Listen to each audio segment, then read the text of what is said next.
तो फ्रेंड्स, आज हम डिस्कस करने जा रहे हैं एक बहुत ही मशहूर play doctor Faustus by Christopher Marlowe.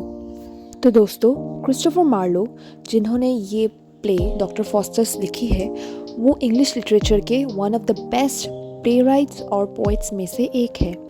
ये माना जाता है कि क्रिस्टोफर मार्लो लंदन के सबसे पहले ड्रामेटिस्ट भी थे।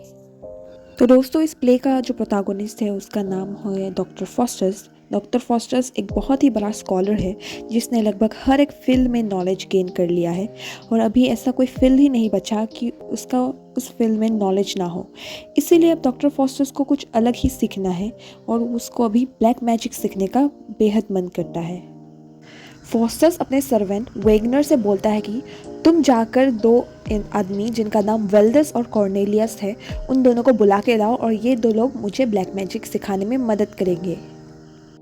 जब फॉस्टस उन दो आदमियों के वेट करते रहता है, तभी उसके सामने दो एंजल्स आ जाते हैं। एक गुड एंजल है और एक इविल एंजल। गुड एंजल बोलती है कि फॉस्टस, तुम ये बुराई का रास्ता छोड़ दो और तुम भगवान के रास्ते पे आ जाओ, तुम्हारा बहुत भला होगा। और उसी वक्त इविल एंजल बोलती है कि तुम जिस रास्ते पे जा रहे हो ठीक उसी रास्ते पे रहो, तुमको बहुत सारा पावर मिलेगा, हमारा डेविल तुम्हारा बहुत हेल्प करेगा। उसके बाद वो दो एंजल्स वहाँ से चले जाते हैं और वो दो फ्रेंड्स वेल्डस और कॉर्नेलियस वहाँ आ जाते हैं। वो लोग फॉस्टस को एक स्पेल बुक देते हैं और बोलते हैं कि हम तुम्हें सिखा सकते हैं ब्लैक मैजिक।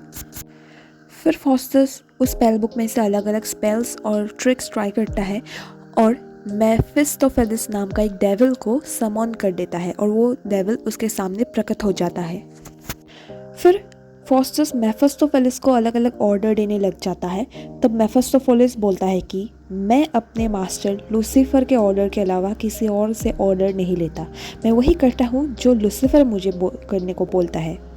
तब फॉस्टस मेफिस्टोफेलिस को बोलता है कि जाकर अपने मास्टर लूसीफर से बोल दो कि मैं अपना सोल एक्सचेंज करना चाहता हूँ in return of 24 years of unlimited knowledge and power and Mephistopheles as my servant.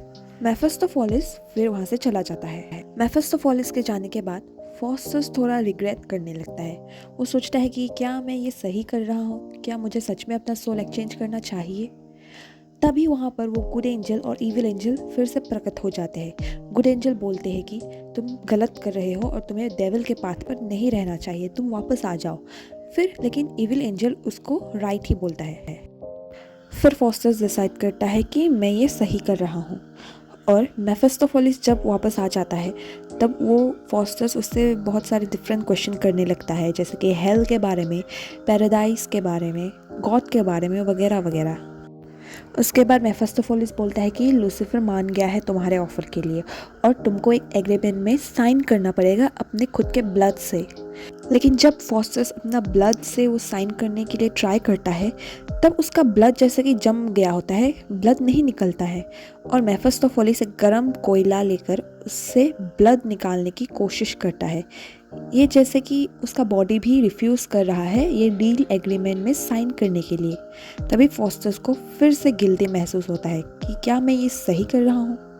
तभी वो दो एंजल्स फिर से वहाँ प्रकट हो जाते हैं और फिर से अपने अपने रेस्पेक्टिव डिसीजंस में उसको इन्फ्लुएंस करने की कोशिश करते हैं। फॉस्टस मेफिस्टोफेलिस को बोलता है जाकर मेरे लिए एक वाइफ लेके आओ।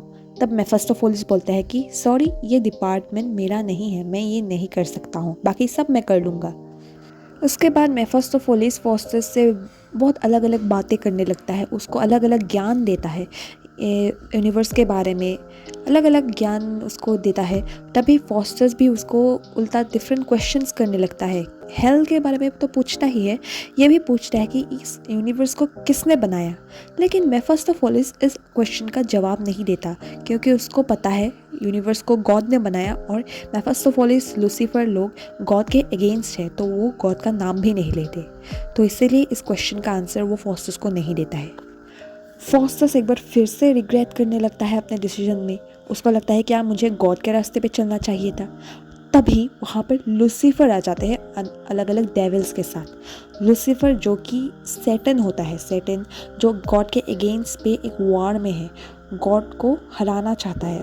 वही लूसीफर वहाँ पर आ जाता है और बोलता है कि खबरदार, अगर तुमने गॉड या क्राइस्ट का नाम भी लिया, आज से तुमने मेरे अंदर काम करना है, तुमने अपना सोल मुझे चेंज किया है, तो तुमको गॉड का नाम भी नहीं लेना पड़ेगा। इससे पहले लूसीफर फॉस्टस को अपना एक अलग ही स्पेल बुक देके जाता है। बाद में फॉस्टस का एक ही सर्वेंट रॉबिन नाम का, वो स्पेल बुक में से एक बुक चुरा लेता है। तभी ऑडियंस के सामने फॉस्टस का सर्वेंट वेगनर आता है स्टेज पे और बोलता है कि फॉस्टस को मेफिस्टोफेलिस एक वर्ल्ड टूर कराने ले गया है अपने ड्रैगन के चैरियट पे, और अभी वो दोनों रोम की तरफ जा रहे हैं। रोम में पहुंचते ही फॉस्टस बोलता है कि मुझे घूमना है, मॉन्यूमेंट्स देखना है, लेकिन मेफिस्टोफेलिस उसे बोलता है कि रुक जाओ, अभी हम पोप के साथ थोड़ा मजाक कर लेते हैं। फिर फॉस्टस और मेफिस्टोफेलिस दोनों इनविजिबल हो जाते हैं और पोप के साथ कुछ ट्रिक्स खेलने लग जाते हैं और सब लोग, रिलीजियस लोग, उन दोनों को वहाँ से भगा देते हैं। फॉस्टस और मेफिस्टोफेलिस वर्ल्ड टूर करके वापस अपने घर जर्मनी आ जाते हैं। अब फॉस्टस एक बहुत ही फेमस मैजिशियन बन चुका था, सबको फॉस्टस के ट्रिक्स के बारे में पता चल चुका था। जर्मन के king emperor Charles V Faustus को अपने कोर्ट बुला लेता है और उसकी मैजिक ट्रिक्स देखने का इच्छा करता है। एम्परर चार्ल्स V को इम्प्रेस करने के लिए फॉस्टस अलेक्जेंडर द ग्रेट के आत्मा को उधर बुला लेते हैं उसके ब्लैक मैजिक यूज़ करके।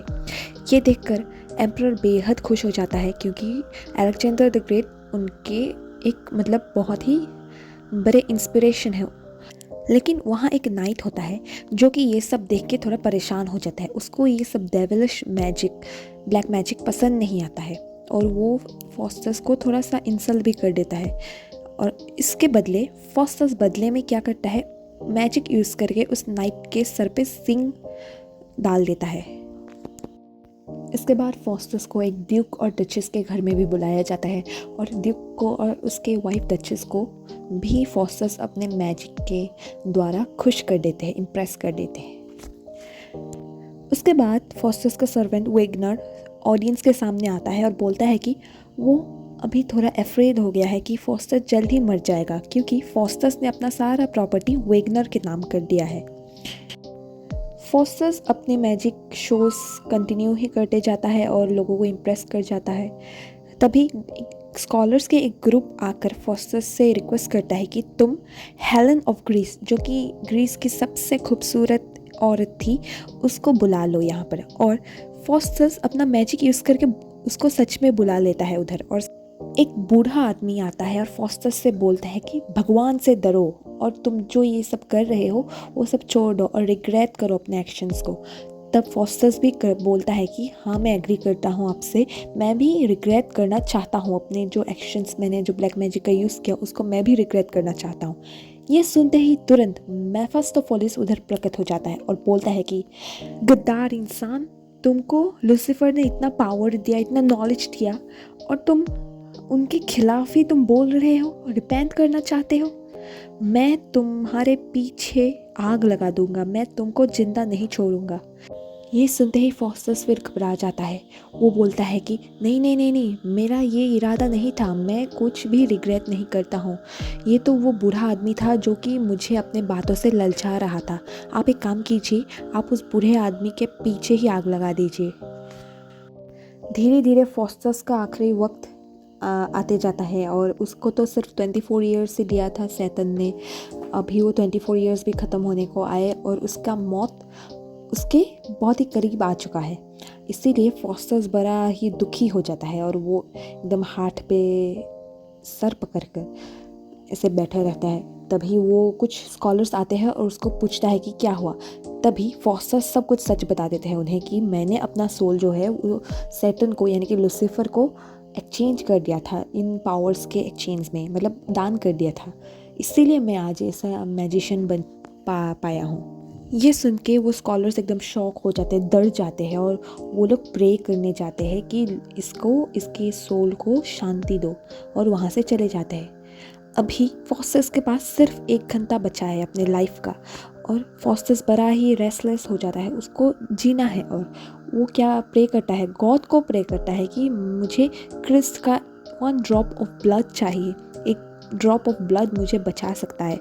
जो इंसान पूरा लाइफ गॉड को इग्नोर किया जिसने और डेविल को अपना सोल बेच दिया, वो अभी मरने के टाइम पे गॉड से प्रे करता है कि मुझे बचा लीजिए।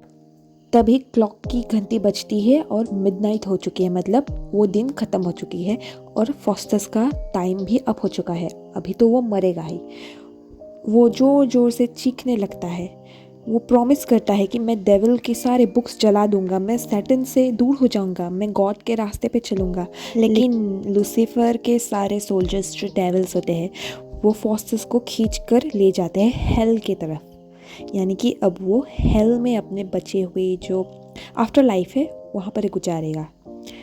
अब यहीं पर प्ले की अंत हो जाती है और जो कोरस है वो कोरस एपिलॉग से अपना प्ले कंक्लूड कर देता है और ये कंफर्म कर देता है कि फॉस्टस हेल में जा चुका है, हेवन में नहीं हेल में जा चुका है। और ऑडियंस को ये बोलता है कि फॉस्टस के एग्जाम्पल से तुम लोग सीखो और सारे गलत रास्ते पे चलना बंद कर दो, लूसीफर के रास्ते पे चलना बंद कर दो और भगवान का रास्ता चुन लो, वरना तुम सब का भी वो जो हालत है वो फॉस्टस की तरह ही होगा। और इसी से पर्दा नीचे आ जाता है और प्ले ख़त्म हो जाता है।